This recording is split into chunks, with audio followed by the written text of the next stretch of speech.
السلام عليكم يا أمة كينيا كاديوس كنرا بقات تنجرينا ولينها ملكي سكر ربين كينيا ربي نوفتلشو اتقلا كينيا نمني ملكاو فددوا في جرينا كبچو دجمسي كرا نبي كينيا صحابو تركي لالچو فكينيا jiruu qobaas ta'ee hawaasaa wal keenya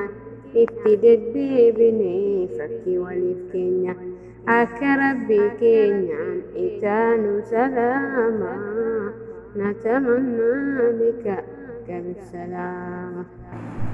nama haqqii diiniitiif jedhee sabaruu rabbiin karaa hundaan isaa gargaaru kan obbolummaaf jecha irra waliif taru sootuma ejjetaa yoo deemuun jarjaru ilma namaa miidhuu nam tokkoon dararuu rahmaana haala keenya tolchinu haasataru mu'mintoota hundaa rabbiin anassaru asitti dhaabbannu kana biraan tarru amma rabbiin fedhe ijaa wal agarru du'aayii kadhachuun akka wal gargaarru rabbiin nu anassaru rakkoo duniyaa diinii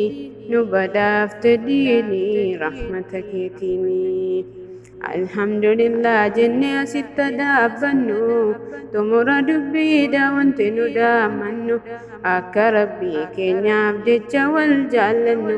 akka ridaa rabbii ittiin barbaaddannu keessattuu du'aayin akka wal yaadannu adada salaataa fuula isaa dhaabbannu inni beeka waan nu keessaan itti mannu kadhanne harkaan namnu nuuf dhagaa inni